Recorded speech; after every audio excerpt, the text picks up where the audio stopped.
great to have the actual voice of someone who's benefited from it there to Mhm. dispel some of those myths, but always an honor to stand before Congress and support the very policies that changed my life. What were some of the nonsense and myths you heard yesterday? Yeah, well, one of the biggest ones is that students who use vouchers or ESAs or various forms of school choice actually don't do better or perform better when it comes to academic outcomes in their private school, which was not the case for me. And that's not the case for thousands of families across the country. And then there's the other one that this only benefits wealthy families.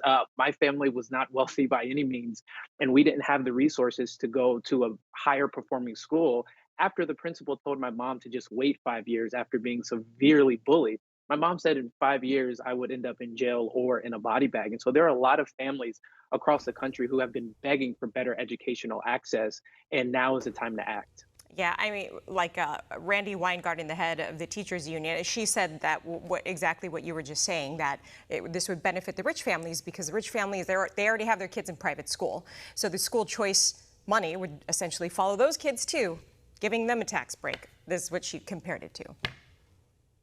Yeah, and it's absolutely ridiculous because the fact of the matter is that families who are wealthy already have access to the best schools. They either pay for private school, the very elite private schools, or they move into the neighborhoods where the houses are 5, 6, 7 million dollars, and by default, the public schools are actually receiving more dollars. And so, when you look in communities like I grew up in across the country, where children are stuck in low performing schools with no options, and they're just stuck there solely based off of where they live, it's an absolute atrocity, especially when we look at academic outcomes across the country for students, especially students that look like me. And that's why when I testified before Congress yesterday, I brought up the Educational Choice for Children Act, because that would be an absolute game changer across the nation to ensure that as many families as possible are in the best educational environment for their children. Oh, just to clarify, so the school vouchers, the school choice, essentially, the money that public schools would normally get for that child to be enrolled in their public school will now follow that child, and they get to choose what school is best for them, correct?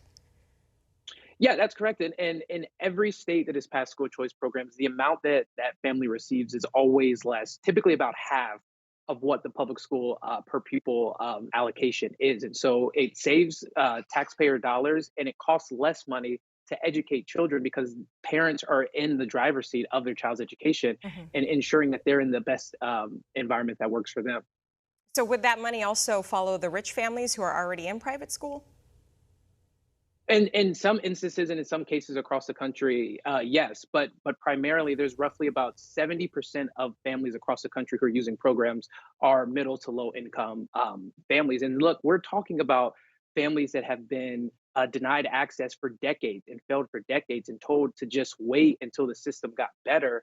And that has not happened. So families are desperate for options, opportunity, and that's what I'm supporting, and that's what I supported yesterday in Congress. I am living proof that when you give low income, middle income families the option to be in the driver's seat and to go in the environment that works best for them, the students do better, and I'm living proof of that. My Yeah. entire family is living proof of that. You are. Let's talk about your organization, AFC.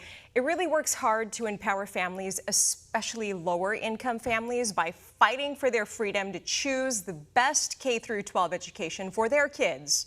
That's school choice. Not every state has it, like California. So now the Department of Education oversees more than $1.6 trillion in federal student loans. It allocates funding to public schools. So what kind of impact do you think cutting its staff in half or potentially shutting it down altogether, if Congress approves, could have on families you advocate for, especially those most vulnerable? Yeah, the biggest thing about this is, and President Trump campaigned on this, he understood that parents need to be in the driver's seat. And there is a lot of waste going on, not just at the Department of Education, but across the board at the federal level. And he's trying to clean that up. He's trying to put, once again, parents in the driver's seat of that. And so the Educational Choice for Children Act, like I mentioned earlier, would be a game changer for families. But then also, you're cutting down on waste, bloat, and all of these things that we have just allowed to go on for so long while keeping students and family at the focal point, which they're the consumers of education. They're the ones that are benefiting from it or not. And so we're keeping the conversation student centric and pulling the bureaucracy out of education.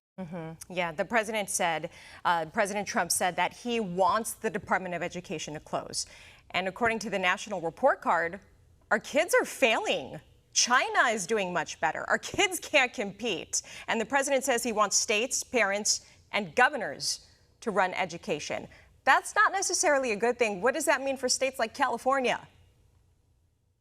Yeah, well, it actually can be a good thing because now parents are also in the driver's seat. Parents are speaking up. Are saying, "I want this for my families." And so, with the Educational Choice for Children Act, California has not been able to pass or chosen not to pass anything at the state level. This will allow families to have a taste of those educational dollars. And look, you just talked about how we've been failing our students in communities like mine. That is no surprise. That has been the norm for us for decades.